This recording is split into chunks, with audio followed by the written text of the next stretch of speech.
Good morning. Well, there is a five alarm fire over there in the White House right now because Susie Wiles, Donald Trump's chief of staff, somehow decided to sit for 11 separate interviews with a reporter from Vanity Fair. And in doing so, did not, I suppose, entirely realize, and this is a bit shocking, I think, that when she was doing so, sitting with this reporter, Chris Whipple, I mean, didn't realize that he was recording. No, she knew he was recording the interviews. But the reason why this is a giant humiliation and a mess at the White House is because of the tea she spilled. Or, as my uncle Ronnie replied when I shared this article with him, it's more like sewage that she was spilling.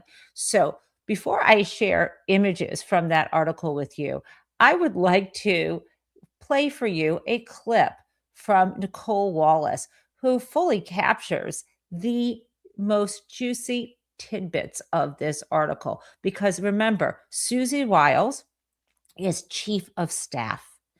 And so she talked not just about Donald Trump, but the other members of his team.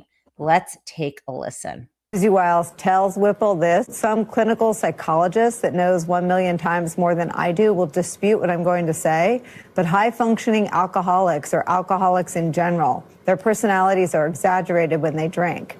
And so I'm a little bit of an expert in big personalities, Wiles said. Trump has, quote, an alcoholic's personality. He, quote, operates with the view that there's nothing he can't do, nothing, zero, nothing, end quote. J.D. Vance, who she describes like this, quote, he's been a conspiracy theorist for a decade, end quote. His conversion came when he was running for the Senate. And I think his conversion was a little bit more sort of political, end quote.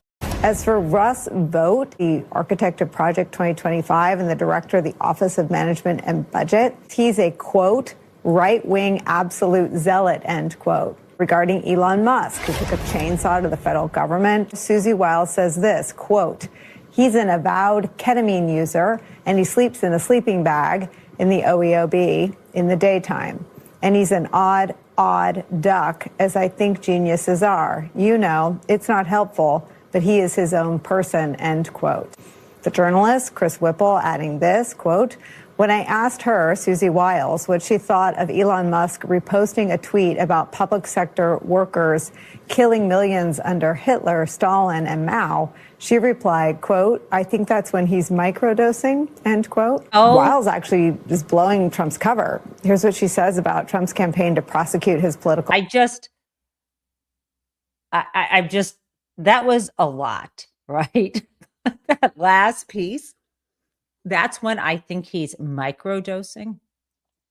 These are 11 interviews beginning at the beginning of the Trump administration this year. And that was like whiplash. Whiplash. I mean, there's more, but I just need to take a moment here and start with the first one. To say that Donald Trump, who is not a drinker, but some people say he is a drug abuser. They say he's been an Adderall addict. I have no evidence of that. But nevertheless, she says that Donald Trump has an alcoholic's personality. Now, Susie Wiles, in this article and previously, noted that her father, Pat Summerall, was an alcoholic. I think he became sober for numerous years and was therefore a recovering alcoholic in recovery for those years. What Susie is saying is that Donald Trump's personality is like an active alcoholic. I think that is exactly what she is talking about. She calls it a big personality, but she also added thinks he can do anything. Grandiosity, explosive behavior, these are not complimentary things. These are not flattering portrayals, words that you would use these are that to make people feel that our leader of the United States, the most powerful person in the world, is anything close to stable or fit for the job. In fact, those sentences would be very helpful if a cabinet wanted to decide to invoke the 25th Amendment, or if there were a Congress and a House and a Senate standing up, growing a spine, and using their authority to impeach the motherfucker. Okay, guys? So that's just the beginning of the stuff she had said about Trump. Nicole Wallace recanting what Chris Whipple, the reporter of Vanity Fair, said about J.D. Vance, that he was a conspiracy theorist all along. And of course, any kind of conversion uh, to, I don't know, normality. I don't think joining the Trump administration is normality, came because of his personal ambitions. Not shocking. The J.D. Vance weirdo stuff. To write someone off as a quote unquote genius and therefore weird is, you know, I'm not sure what I would say about that. I mean, I can think about stories about Albert Einstein at Princeton University, and that he would want to go to his lab in the middle of the night when his brain was clear and he was thinking. And apparently, what I heard years ago is they built a kind of walkway so he did not have to be exposed to the elements and could walk out there with his messy hair and pajamas. Great. But let's not say that Elon Musk is a genius. Let's not say that. I think he has cultivated the image of genius because it gives him the allowance to behave in sociopathic and selfish ways, similar to how Donald Trump has latched onto the businessman, successful businessman persona due to the TV show production, The Apprentice, when the man actually bankrupt several casinos, was adjudicated essentially a rapist by a jury, and also was found liable for massive fraud, who ran through his inheritance, which if he had just put in, you know, at this point, if he had just taken the money that Fred gave him and invested it, he would have a hell of a lot more. But at any point, but that's not really the point. The point is she is admitting she was chief of staff, and she admitted that the man handed the chainsaw to slice into our major our major agencies, to fire people, to cut off aid to organizations that help feed starving children across the globe, for the chief of staff of the Trump administration to admit that not only was Elon Musk an active ketamine user, something that did not entirely surprise any of us, but that he was micro dosing, whatever that means, taking ketamine when he was on duty. And she knew it, and he stayed in his position, is beyond outrageous. And let me just say one more thing about ketamine. Yes, there are places that are apparently offering people therapeutic ketamine, and they can sit somewhere and be provided this. And then, I don't know, then they give them some to take home.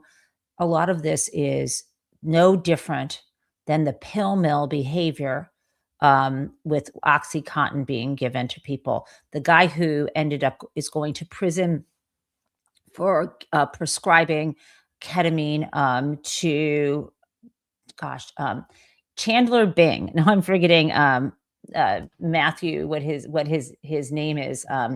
Character Chandler. I wasn't expecting to talk about this, but okay, of course, um, Matthew Perry. So they gave the ketamine to Matthew Perry to bilk him out of money knowing he was addicted. That is the ketamine industry. And I am highly, highly suspicious. Highly, no, the doctors did not get off. The doctor was the doctor who prescribed Matthew Perry is actually going to prison. He was sentenced to 8 months of home confinement. I guess that's not really prison. Okay, but still, it's not great. But the point I'm trying to make is there are people who want to claim that their therapeutic use of ketamine, and I know some distant family member people who, who this is like their, not, I don't want to say a cult, but there are places where there are people who are just claiming it's therapeutic, but these are people becoming addicted and dependent upon drugs. And I don't think it's great that this is what was going on with Elon Musk. Now, let me continue because there's more highlights from Nicole Wallace's summation of the Vanity Fair article. Let's go. Enemies. Back in March, I'd asked Wiles, quote, do you ever go to Trump and say, look, this is not supposed to be a retribution tour? Yes, I do, Susie Wiles replied. We have. Okay. So we know how Trump is failing in his efforts to indict James Comey and Tish James. But we also know he is on a retribution tour. He said he was. So let's listen to this part where Nicole is recounting what Chris Whipple wrote in Vanity Fair. Here's what she says about Trump's campaign to prosecute his political enemies. Back in March, I'd asked Wiles, quote, do you ever go to Trump and say, look, this is not supposed to be a retribution tour? Yes, I do, Susie Wiles replied. We have a loose agreement that the score settling will end before the first 90 days are over. In late August, I asked Susie Wiles, quote, remember when you said to me months ago that Trump promised to end the revenge and retribution tour after 90 days? Quote, I don't think he's on a retribution tour, she said. A governing principle for him is, I don't want what happened to me to happen to anybody else. And so people that have done bad things need to get out of government. In some cases, it may look like retribution, and there may be an element of that from time to time. Who would blame him? Not me. But regarding that is retribution, lady. In the Tish James case, Susie Wiles admits this, quote, well, that might be the one retribution. And on the Comey case, Susie Wiles says, quote, I mean, people could think it does look vindictive. I can't tell you why you should not think that. Susie Wiles said of Trump, quote, I don't think he wakes up thinking about retribution, but when there's an opportunity, he will go for it, end quote. No one wakes up, well, I would think, thinking about retribution. I mean, what does she even know is on his mind? Is she laying next to him? Most people wake up thinking, what time is it? Do I need to get out of bed? So that's bullshit. But let me just say, the attorneys who work for Tish James and James Comey have Exhibit A for any motion to dismiss should these indictments ever stick based on this kind of prosecutorial misconduct, this kind of vindictive prosecution. They will obviously not simply quote the Vanity Fair article, but Chris Whipple would be his notes, the audio tape will be exhibits. Now, I would like to actually share with you the Vanity Fair article itself. And I think I can do this. I downloaded it just in case I wasn't going to be able to get into it today.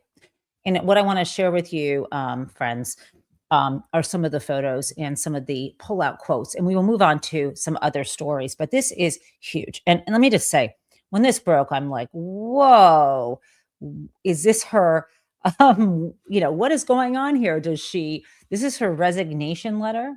I mean, I have not seen a more sort of, if this is her way of wanting to go out, it reminds me of the very exhausted flight attendant where he was so pissed off at the airline that he was on a plane. And I think when the plane was still grounded, like before it took off, he like pulled open the emergency exit, extended the inflatable slide and was like, out of here, bitches.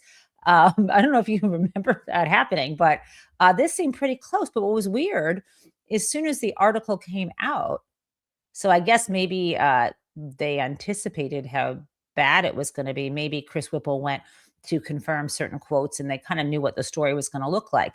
Like everyone in the Trump White House, all these talking head surrogates came out with tweets and so on saying how great Susie Weil is and how Weil is and how Susie Wiles is and how wonderful she's been doing. There was, I think, an audience of one for those because Donald Trump, if he has someone whispering in his ear saying the truth, which is how humiliating this piece was, he would fire her. I don't even know, honestly, if her job is actually still safe. And quite honestly, I don't care. But I want to right now share with you. I think you can see here, and I am going to stay out of the shot so you can see these marvelous photos. Um, from left to right, I recognize some of these people. This is, of course, Carolyn Levitt, who is the White House spokesperson right there. She is, yeah, we don't have, this is a photograph by someone named Christopher Anderson. There's Carolyn Levitt. Next to her, you can, of course, see VP JD Vance. Then we have Marco Rubio, Secretary of State, down there with her arms clasped, looking like a scared rabbit, or like she is ready to kill you, is Susie Wiles, Chief of Staff, sitting there, kind of, I don't know what he's sitting on the edge of there. Maybe there's another, oh, sitting on the arm of a chair. To the right is Special Advisor Stephen Miller. The other two guys in the back, I actually don't recognize them, their faces right there, but I'm sure that could become apparent. So this is the article called, here we go, Susie Wiles, JD Vance, and the Junkyard Dogs, the White House Chief of Staff on Trump's second term. And this is part one of two. This came out yesterday. I am going to, I'm going to drop it in the chat. I think this is behind a paywall, unfortunately, but there are, guys, there are summations of these as well. And so I am going to read you the very beginning here, and then some of the pullouts. Let me start with this pullout.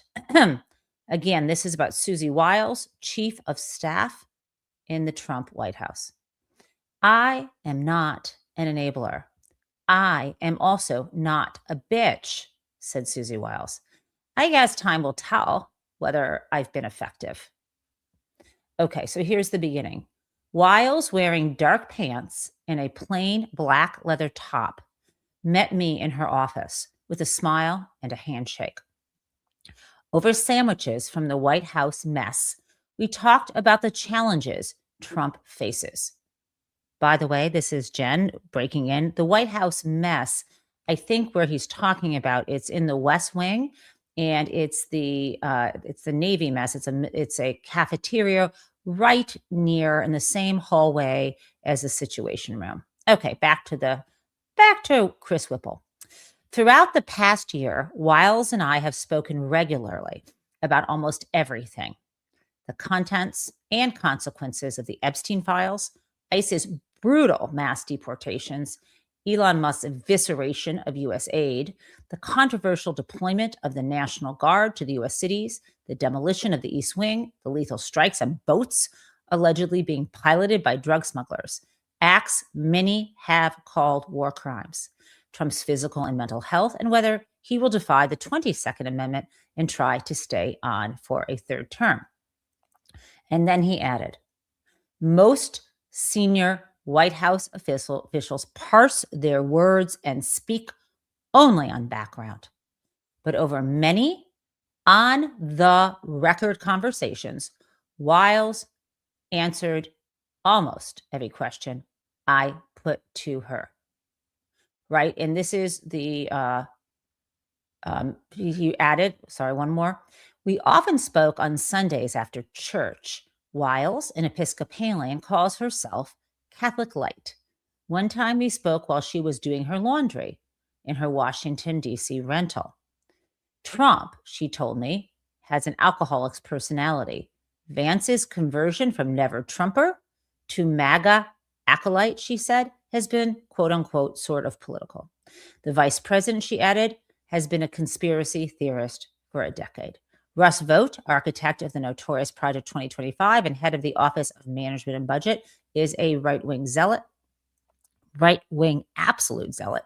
When I asked her what she thought of Musk reposting a tweet about public sector workers killing millions under Hitler, Stalin, and Mao, she replied, I think that's when he's microdosing. Okay.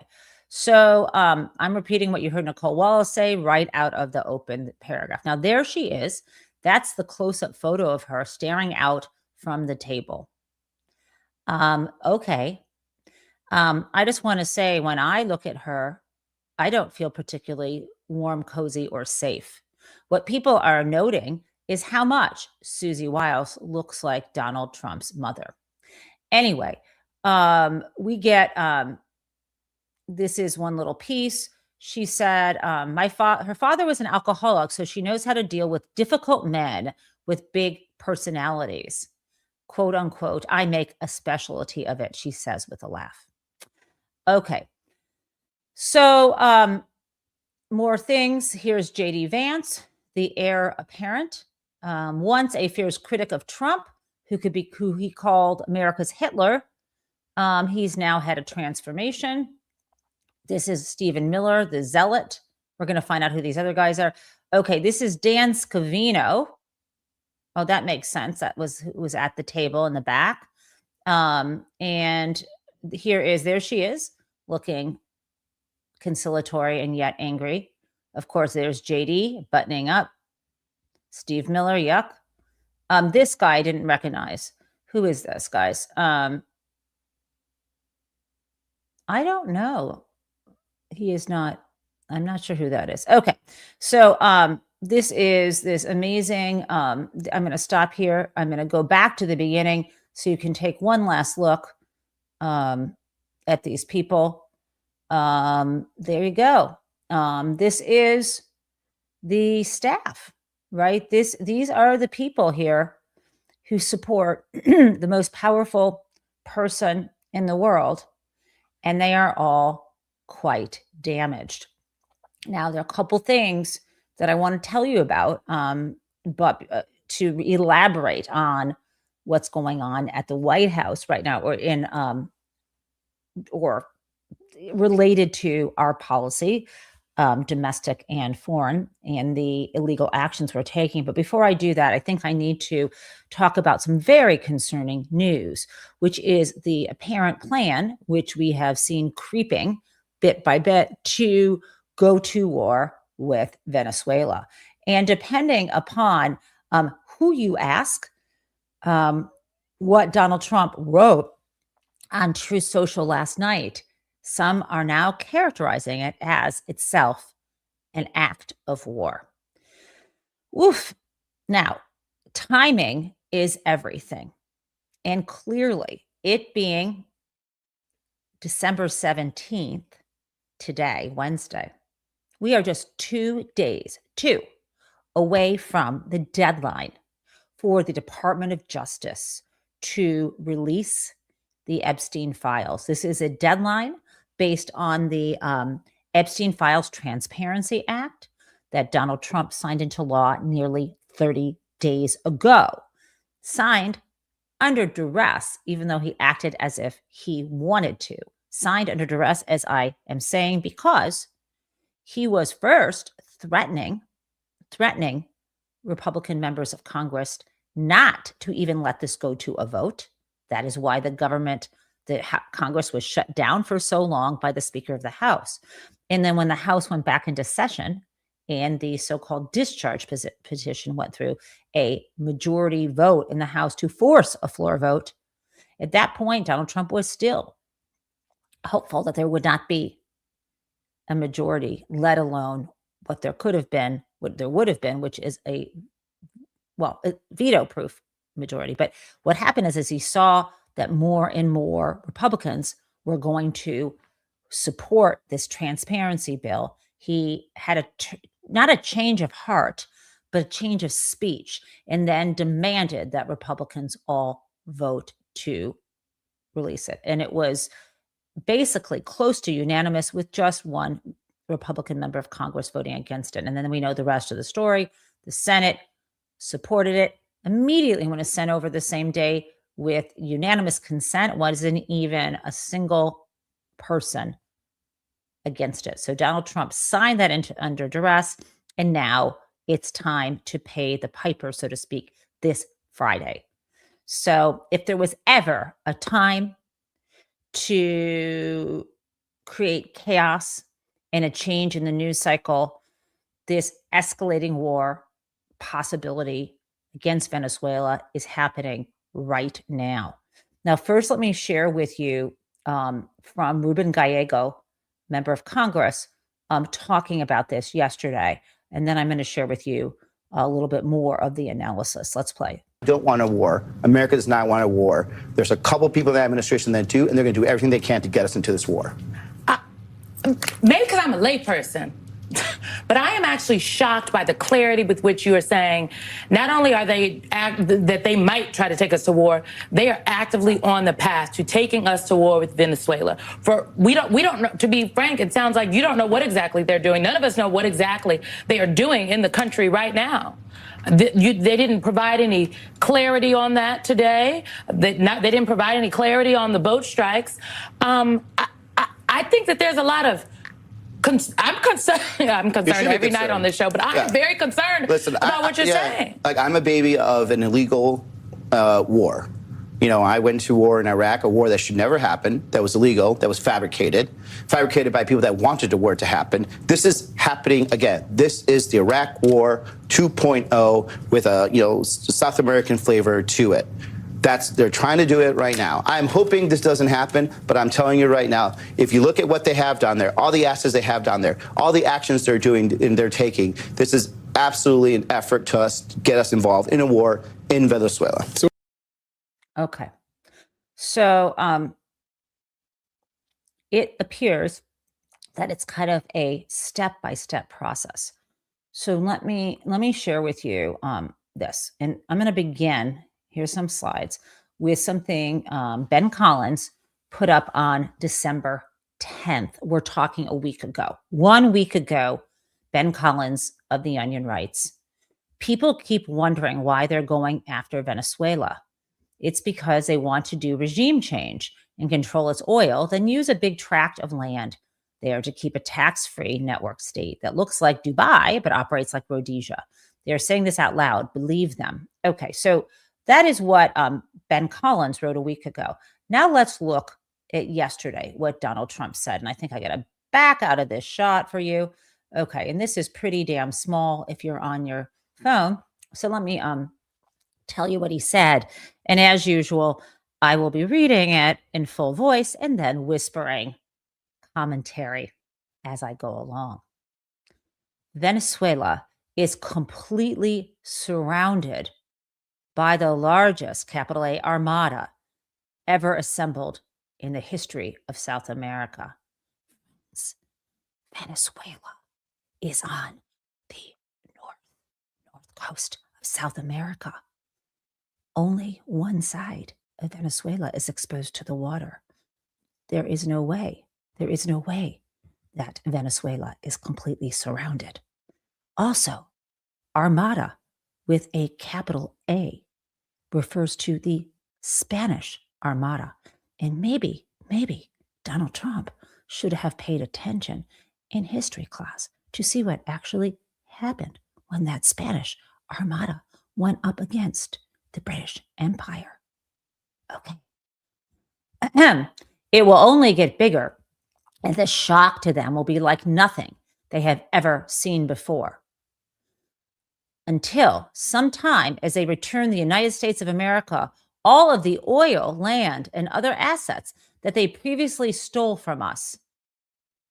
What the fuck is he talking about? is he talking about decades ago when Venezuela nationalized its oil industry? What the fuck? Okay. The illegitimate Maduro regime is using oil from these stolen oil fields to finance themselves. Drug terrorism, human trafficking, murder, and kidnapping. Speaking of stealing things, I think the Native American tribes in America would have a word or two with you about stolen land. And while we're on that topic, the Black Hills in South Dakota, for which the mineral rights underground have been declared to belong to many of the Sioux tribes there. They are still waiting for the interest on the, anyway, mineral rights over the years. Okay, let's get back to this. The Venezuela regime has been designated a foreign terrorist organization. Designated by whom? Therefore, today, I am ordering a total and complete blockade of all sanctioned oil tankers going into and out of Venezuela. Friends, that is an act of war, according to experts like Ryan Goodman. Okay. The illegal aliens and criminals that the Maduro regime has sent into the United States during the weak and inept Biden administration are being returned to Venezuela at a rapid pace. I have a lot to say about that, but let's move on. America will not allow criminals, terrorists, or other countries to rob, threaten, or harm our nation. Really? We have a literal criminal who was convicted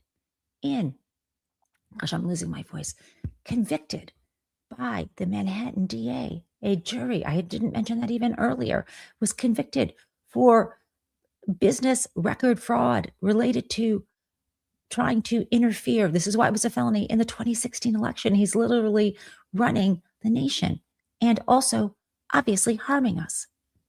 Okay. And then he says, we will not allow a hostile regime to take our oil, land, or any other assets, all of which must be returned to the United States immediately. Thank you for your attention to this matter. Okay. So that is what he said. Let's parse that a little bit. This is wonderful from Asha Rangappa, who was lawyer, formerly. Asha, I believe, was formerly with I feel like it was with the CIA previously. She was, I know that she is now, former lawyer and former FBI agent, and she is a lecturer at Yale right now. So what did Asha say? I keep saying this. I'm sorry, let's go below. Josh Busby says, there is no national security logic that would impel the United States to want to do regime change in Venezuela. It's simply not that important. I am not even sure wag the dog is the right metaphor for what's happening here. Seems like an inane misallocation of U.S. national security assets and attention. So how does Asha Rangappa respond? Here's what she wrote. I keep saying this, but no one is connecting the dots. The war is to satisfy legal preconditions for mass removal, quote unquote, domestically of Latinos. In other words, suddenly a lot of people are going to be Venezuelan for purposes of removal. This is 100% Stephen Miller. Oil claim is to make grandpa go along. Let me translate that. Donald Trump wants the oil. He wants to take things from people. This is who the man is.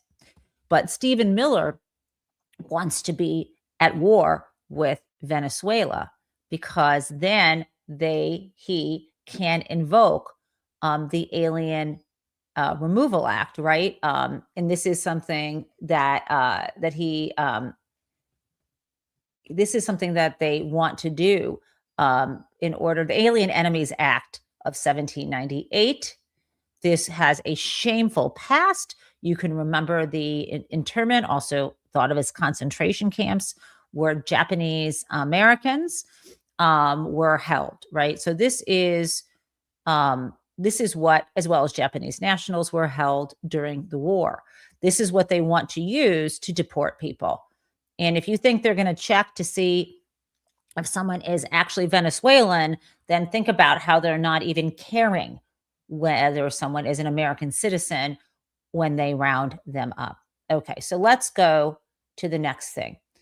Allison Gill had this quite insightful comment yesterday. She said Donald Trump will start a war, and let me just pull this out for a second. I think the answer is all of the above, right? Sometimes there are multiple reasons why we take a certain action, right? Like, for example, if there is a really delicious piece of chocolate cake in front of you, you might eat the chocolate cake because it looks very delicious. You might also eat the chocolate cake because you are hungry. You might also take a bite because someone you love brought it to the house and they said, "Here, try it."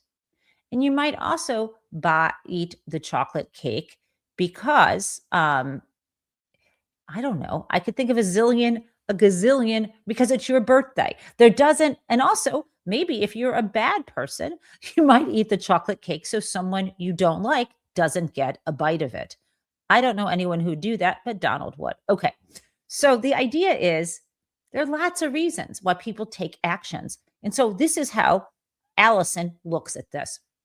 Donald Trump will start a war to, number one, distract from the Epstein files, which I mentioned earlier need to be released by this Friday. 2, steal oil. 3, justify emergency powers, just generally. And let me just, oh my gosh, this is so flippin' brilliant. I've got to jump in. Emergency powers, the International Economic Emergency Powers Act. With this, he's trying to use those so that he can somehow shoehorn his tariffs into that.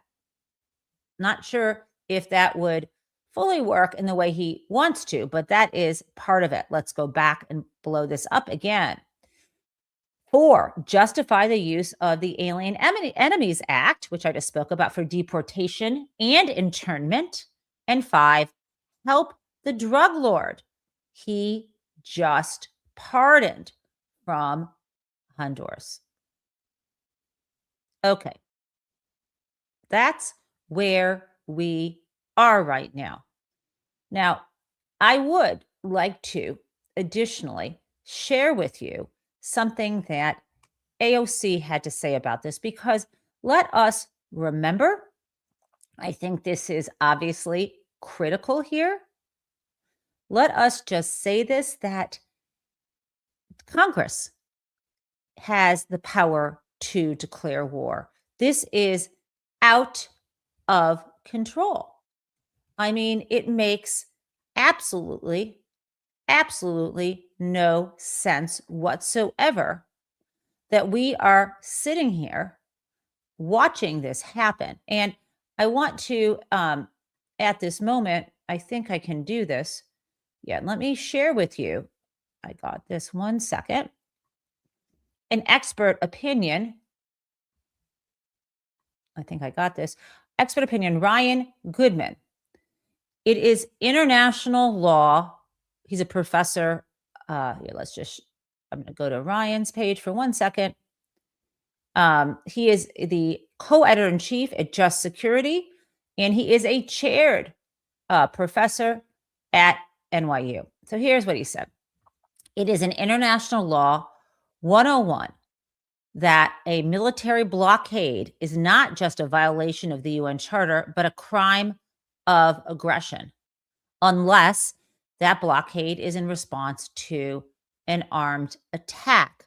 None of Donald Trump's list of complaints even come close to an armed attack. So remember, all the things he is complaining about, like they took our oil, there was a nationalization of their industry, none of that would justify at all what he is doing.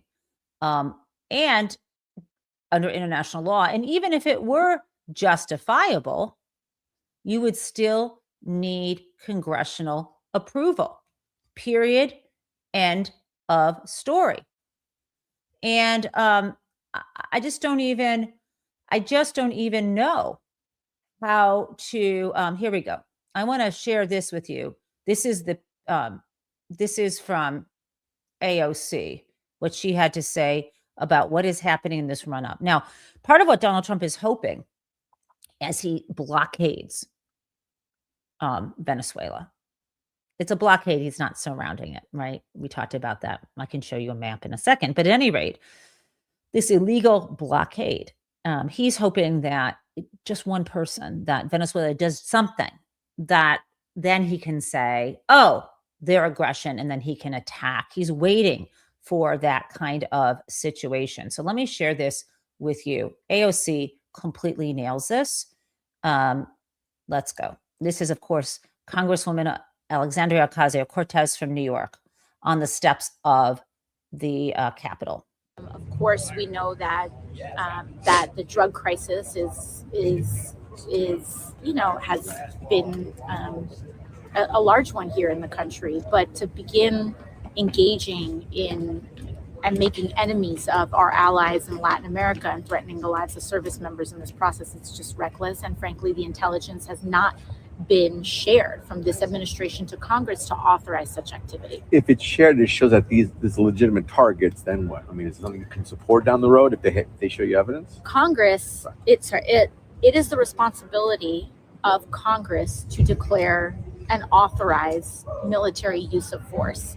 Congress has not authorized and had a vote on a military use of force, and so the case needs to be made against what actors.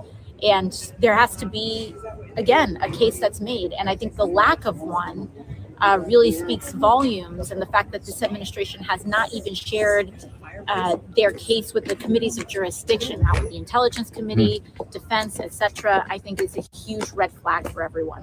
Thank you. Right. It's a red flag, but we are moving in that direction. Okay. So let's talk a little bit more. And let me just be clear. I'm not trying to alarm you. I'm just saying here, this is happening. I want to turn briefly to the very sad and horrific, quite honestly, murders of Rob Reiner and Michelle Singer Reiner. Probably like so many of you, this is traumatic, sad, and inexplicable.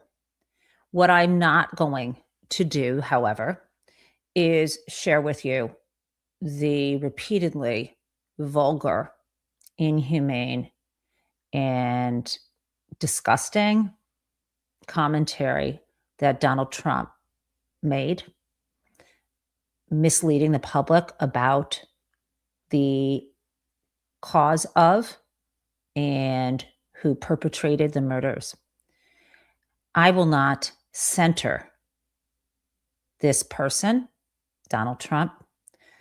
I am forgetting him when it comes to thinking about these wonderful people who lost their lives in the most tragic of circumstances. And I hope that when you speak of them and their legacy and someone begins to bring up, did you hear what so-and-so, the Orange Menace, had to say? I'm hoping that you say, yes, but I am centering their lives. He does not deserve to be at their funeral, at their memorial, or part of their legacy. Erase him from that. Okay. Now, I have some other things for you. So let's start with, because there's so damn much. Let me start with Scott Bessent, the Treasury Secretary, stepping into an arena that I feel like is my playground. And he is completely misleading the public and trying to do something that would set in motion the preconditions for the next bubble and burst and financial crash and bailout of people like him so they go richer and the rest of us grow poorer. So I'm going to play for you what he had to say here, and then I'm going to put the record straight. Actually, let me do the truth sandwich first. Let me say what the truth is, tell you his lie, and then repeat the truth. The reality is, in 2008, when the entire global financial system was brought to its knees, and tens of millions of families ultimately lost their homes to foreclosure.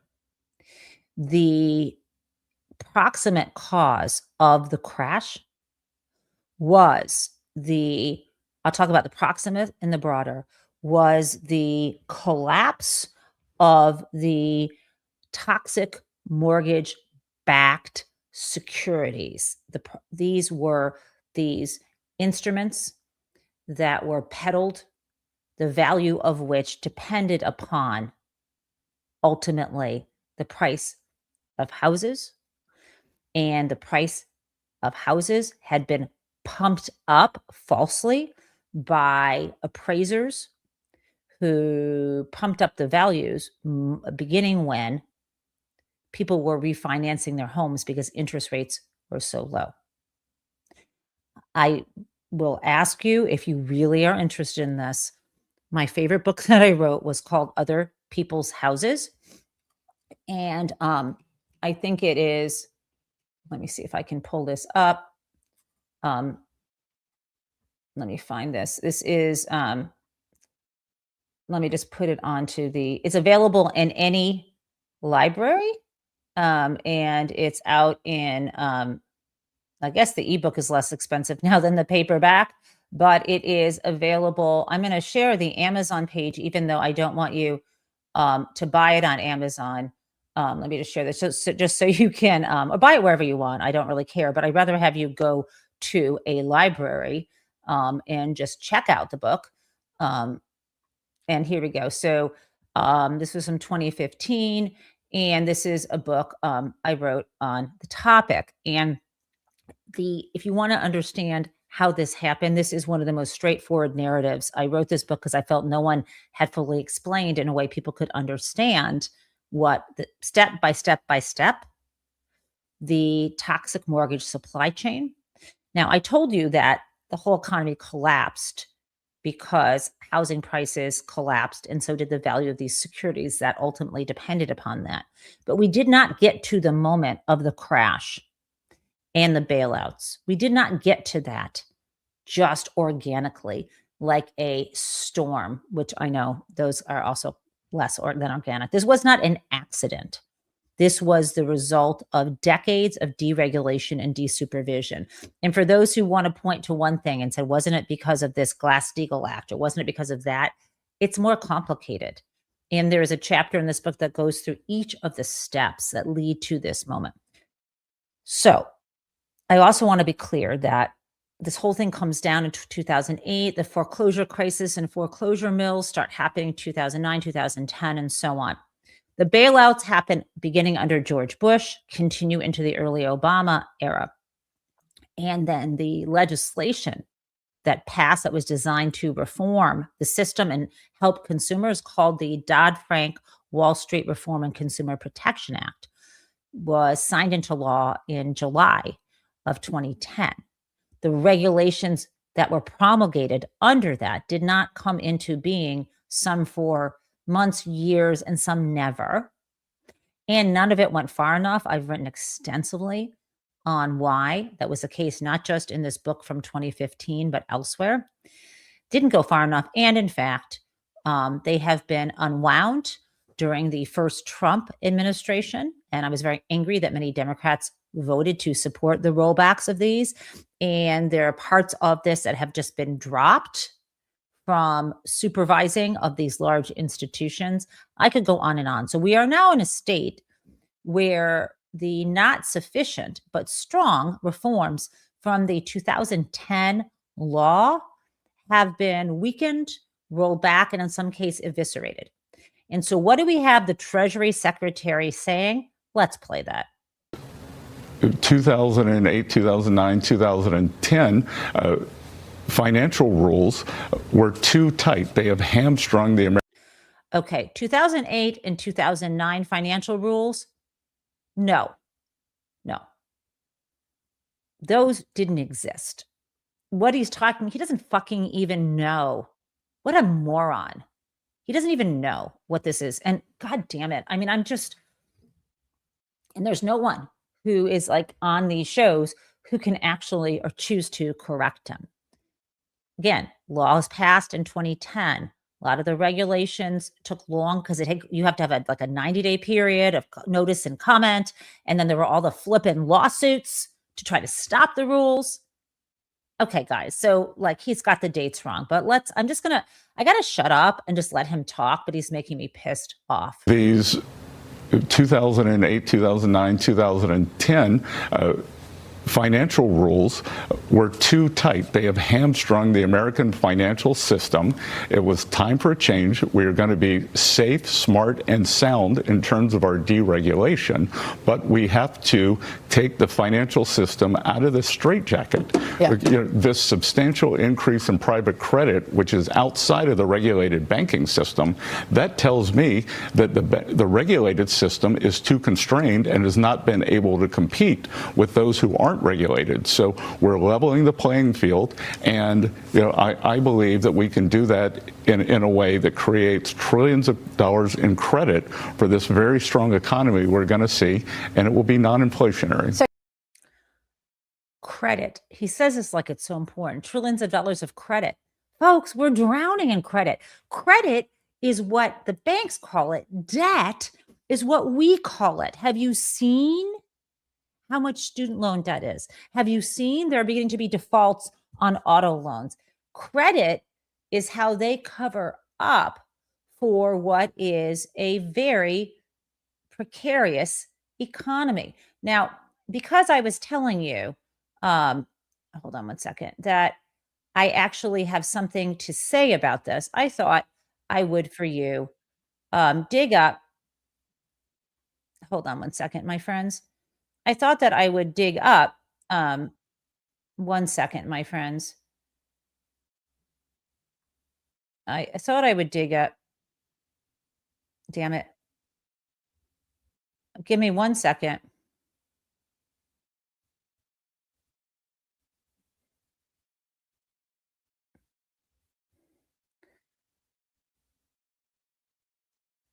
Okay, 1 second. I am going to share with you from 2016, when I literally testified before the Senate Banking Committee on this topic. And I feel like I can give you, hold on 1 second. One moment when I was scared out of my mind when Elizabeth Warren, my former professor, is asking me questions. But let me just see if I can. It's after my opening statement. Let's just get to the fun part. Okay. Let's go. Many of the financial reforms that Congress put in place after the 2008 crisis. In a hearing 2 weeks ago, I said that when it was introduced, the bill should be called the Wet Kiss for Wall Street Act. Now that we've seen more details about the bill, I realized that I was wrong. It should be called the Big Wet Kiss for Wall Street Act. At the earlier hearing, I focused on some of the provisions in this proposal that would increase the chances of another taxpayer bailout. Provisions that would make it harder to identify systemic risks and move quickly to address them. Today, though, I want to focus on the bill's assault on the Consumer Financial Protection Bureau. According to the latest detailed summary of this bill, it will go after the fundamental structure of the CFPB, cut back on its authority to protect consumers, and weaken or repeal rules that the CFPB has already proposed. One provision would replace the current single director model of the CFPB with a 5-member commission like the... Hold on, let me just pull this up. Okay, here we go.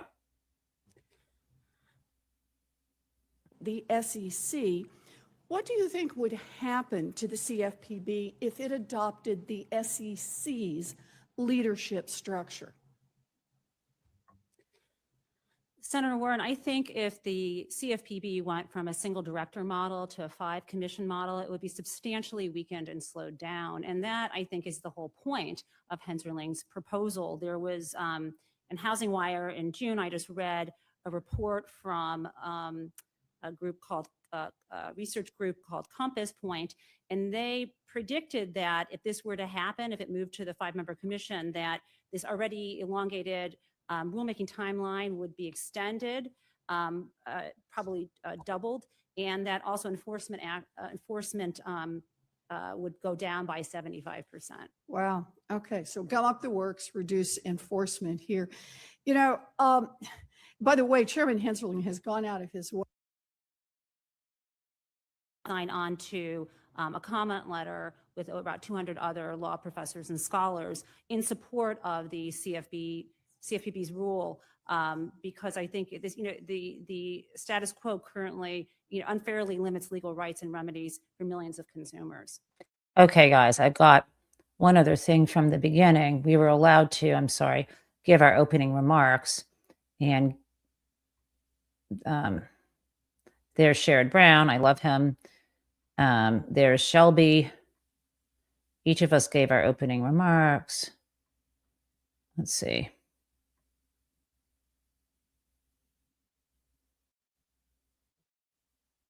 I feel like I can get to, okay, he gets his opening remarks. I think I'm right after this guy.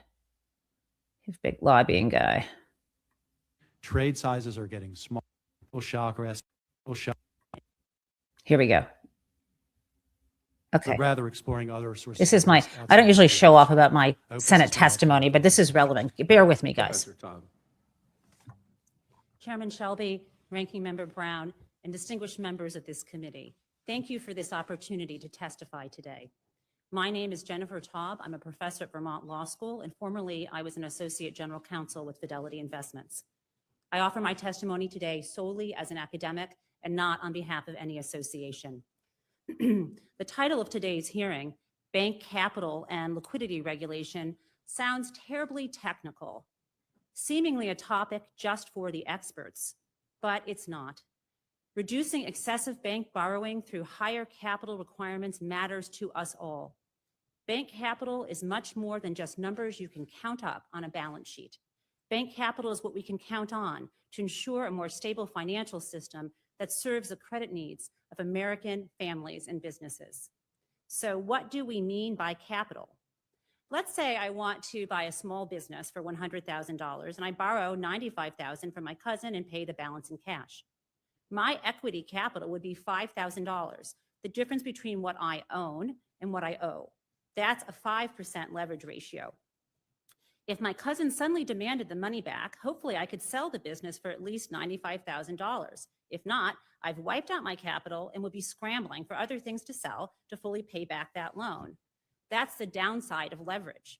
But if I can sell the business for $105,000, I've doubled my money, the upside of leverage. Extending this metaphor, liquidity is about whether I have enough cash on hand to fully pay back the loan while I wait a bit to try to fetch a better price for that business. Similarly, banks borrow money from their depositors and other lenders. They use this funding to make loans and to buy other assets like derivatives. If their depositors or other lenders demand their money back and assets can't be sold at full value, the bank's capital cushion is supposed to absorb the difference. If it is too thin, then we, the people, may have to bail them out. When banks borrow excessively, in good times, they gain. In bad times, we all lose. If banks teeter and topple, lending tightens and the broader economy suffers. We see job losses, investment losses, home losses. This is a hard lesson that we have learned and forgotten time and time again. If we take financial historians seriously, we would understand that this time is not and will not ever be different. Financial crises share common elements. After an asset bubble deflates, thinly capitalized banks that hold deflating assets collapse when depositors or other lenders withdraw their money. Even good assets can't be sold at full price under stress. This spreads. Government rescues follow when leaders realize the collapse of a giant bank could cause cascading failures and wider damage. We were schooled in this too big to fail problem in 2008. Let's recall the US government committed many trillions of dollars in direct and indirect bailouts to rescue the system. Some will assure you this doesn't matter anymore because most of the money was paid back.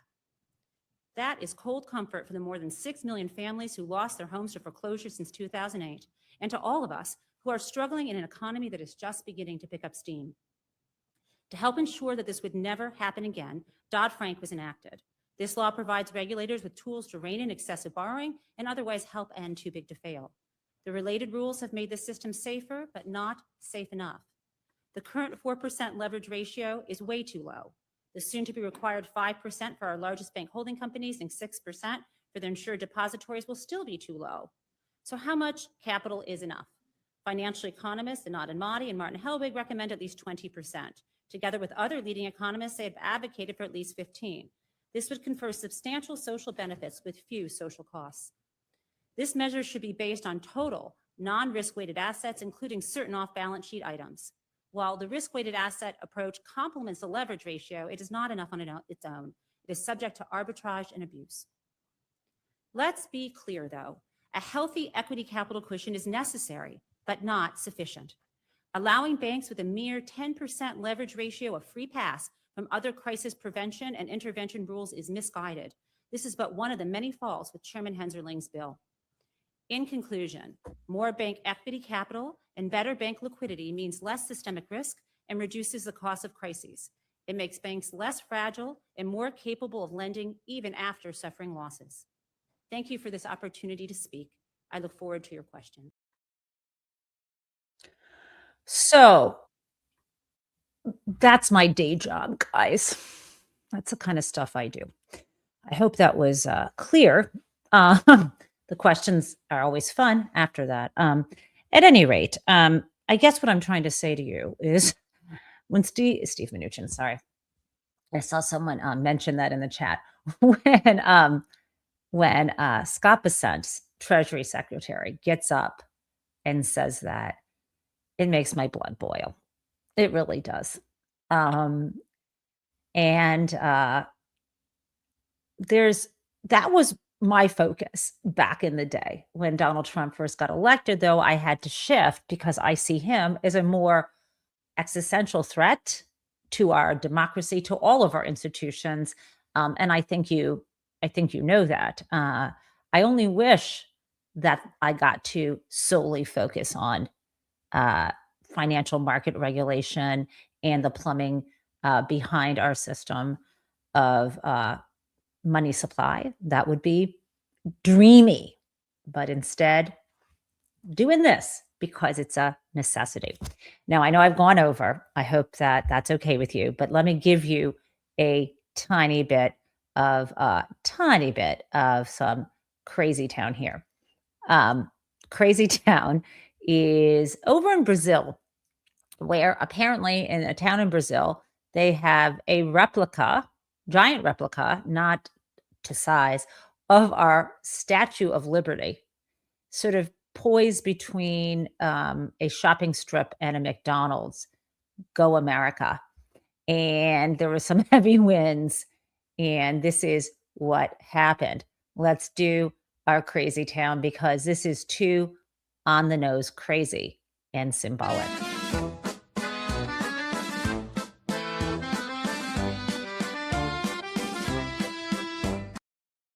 Okay, here we go. I think I should just play my crazy town music as I play this. Okay, look.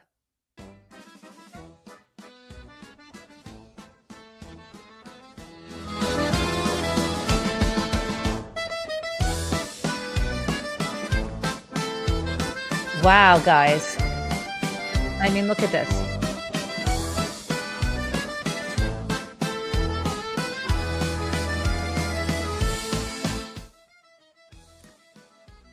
Not loving it. I mean, not loving it. It reminds me of a Fellini film with a twist of over-the-top, unedited video that the producers would say, nah, that's too on point. Anyway, guys, I will see you tomorrow. Let's hope we don't go to war or that this isn't already an act of war against Venezuela. Wishing you well. Eat that piece of chocolate cake unless it belongs to someone else, and then just ask them for a slice. Thanks, guys. Bye.